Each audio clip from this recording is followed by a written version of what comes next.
వేణుస్వామి గారితో డేంజర్ అంటే మిగతా కొంతమంది బ్రాహ్మణ లైక్ పంతులు కానీ వీళ్ళు కానీ చెప్పేది ఇది వేణుస్వామి గారి డేంజరు.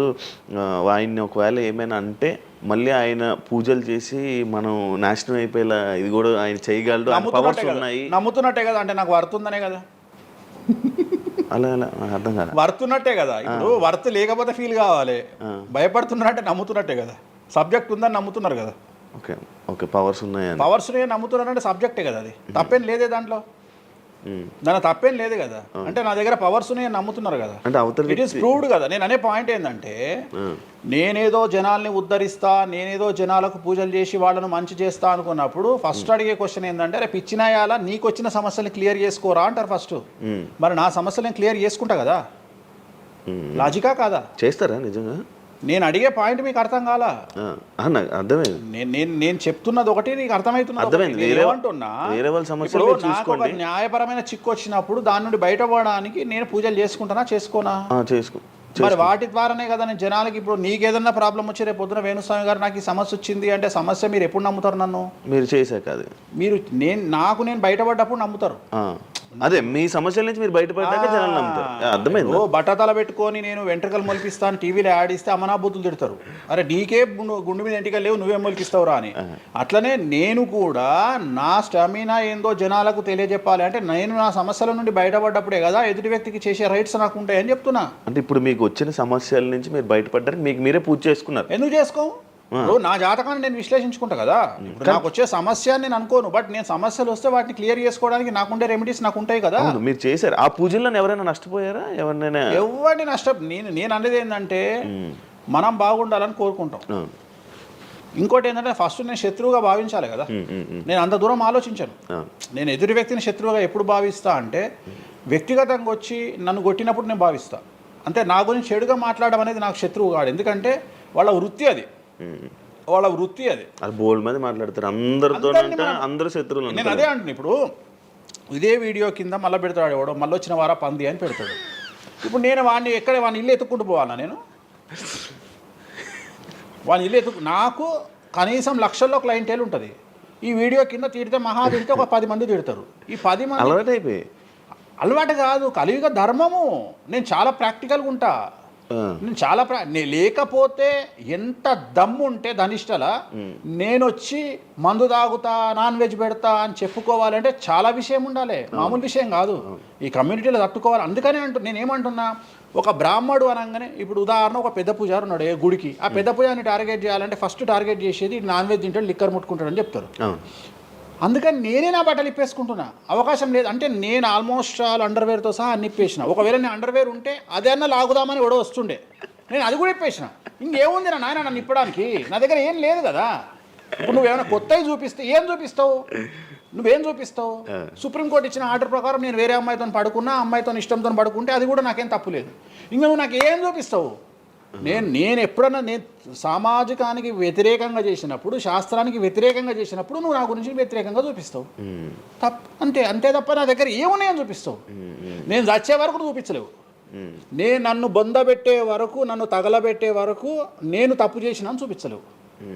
నేను చెయ్యను. మీరే చెప్పేసుకుంటున్నా. నేనే చెయ్యను. నేను ఇప్పుడు పైసలు లేనివాడు, పైసలు పోగొట్టుకున్నవాడు బెట్టింగ్లోకి పోతాడు. లేదా ఇప్పుడు కొత్త వ్యవహారాలు ఉన్నాయి. ఒకడేమో నిధులు దొరుకుతాయని పోతాడు, ఒకడేమో రైస్ పుల్లర్ అని పోతాడు. ఇవన్నీ ఏం కావని తెలుసు, మనకు తెలుసు, వాడికి తెలియదు. వాడు మానసికంగా వీక్ కాబట్టి వాడు సొంతంగా డబ్బులు దొంగతనంగా నాకు అవసరమే లేదురా నాయన. నాకు వేరే వ్యాపకాల నుండి డబ్బులు వస్తున్నప్పుడు లంగ పని చేసే అవకాశం నేనెందుకు చేస్తా? నాకు అవసరమే లేదు. నన్ను లంగ పని చేయమని చెప్తే నేను చెయ్య. నాకు వద్దు. నేను లంగ పని చేసే సవ్వాలే లేదు, నాకు అవసరం లేదు. రెండోది ఏంటంటే నా దగ్గరికి రానంత వరకే నా గురించి నెగిటివ్గా మాట్లాడతారు. ఒక్కసారి నా ఆఫీస్లోకి ఎంటర్ అయ్యారు అంటే వానికే అర్థమైపోతుంది, నీ అమ్మాయి నా కుల్లం ఉన్నాడు రా నాయన, ఈయనతో వేస్ట్, ఈయన దగ్గర ఏం దొరకదు.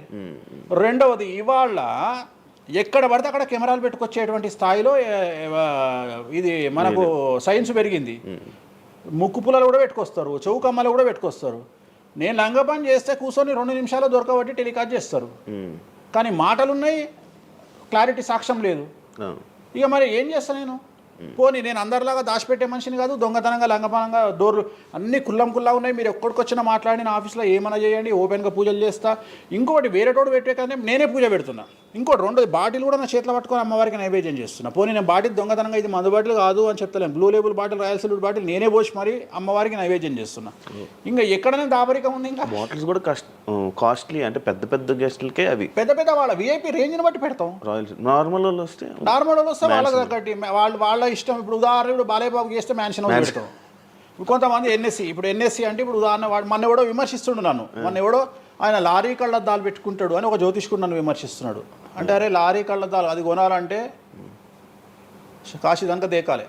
ఎంత ఉంటాయి అంటే మన లైఫ్లో దాని వాల్యూ తెలియదు. అదే కుక్కకి ఏం తెలుసు కుసుమపు వాసన, నెయ్యి గురించి ఏం తెలుసు కుక్క కంటే. వాడు ఏదో మాట్లాడతాడు. వాడు మాట్లాడినప్పుడు నేను వాడి మీద పీటీఏ చూపిస్తా. అరే నా కళ్ళద్దాల గురించి మాట్లాడుతున్నాడు, ఆ కళ్ళద్దాలు నీ జీవితంలో చేతులు కూడా పట్టుకొని చూడలేవురా నువ్వు. ఇంకా నువ్వు దాని గురించి మాట్లాడితే నువ్వు ఇక వాడిని కుక్క కంటే హీనంగా నేను చూడాలి తప్ప వాని గురించి వాని మీద నేను సింపతి చూపిస్తా తప్ప నేను కోపానికి ఎందుకు వస్తా. అట్లా చాలామంది విమర్శ చేస్తుంటారు. విమర్శల గురించి మనం పట్టించుకునే. మీకు బ్రాండ్ బట్టలు, బ్రాండ్ స్పెట్స్ అవన్నీ ఎలా అలవాటయ్యాయి? అంటే ఎలా అలవాటయ్యాయి అంటే ఇప్పుడు కూడా చెప్తా. జాతక రీత్యా శుక్రుడు ఎవరికైతే కొద్దిగా నీచంలో ఉంటాడో వాళ్ళు ప్రతి శుక్రవారం నాడు పర్ఫ్యూమ్ కొట్టుకోవాలి. శుక్రుడు అంటే లగ్జరీస్. ఓకే. శుక్రుడు జాతకంలో శుక్రుడు గ్రహం నేను మాట్లాడేది. శుక్రగ్రహం వీక్ ఉన్నప్పుడు ప్రతి శుక్రవారం నాడు పర్ఫ్యూమ్ కొట్టుకోవాలి. అండ్ ఒక పెగ్గు 30 ml కాచేయాలి.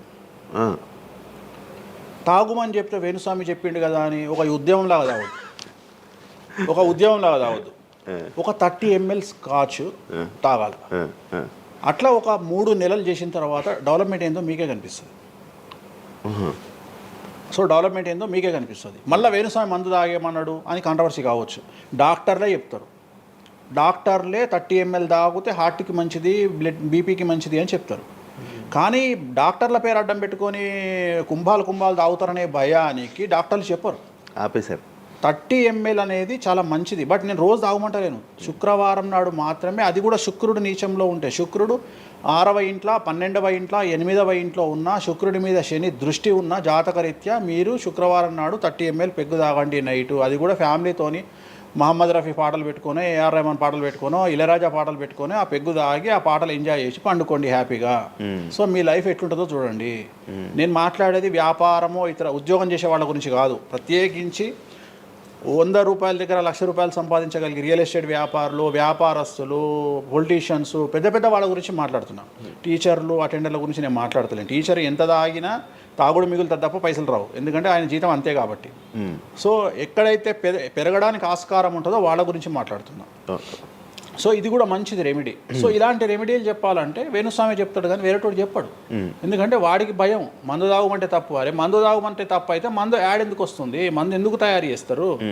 సో ఇదన్నీ అందుకనే దేశ కాలమాన పరిస్థితి. కసినో తీసుకుపోయి గోవాలో పెడితేనేమో లీగలు, హైదరాబాద్లో పెడితే ఇల్లీగలు.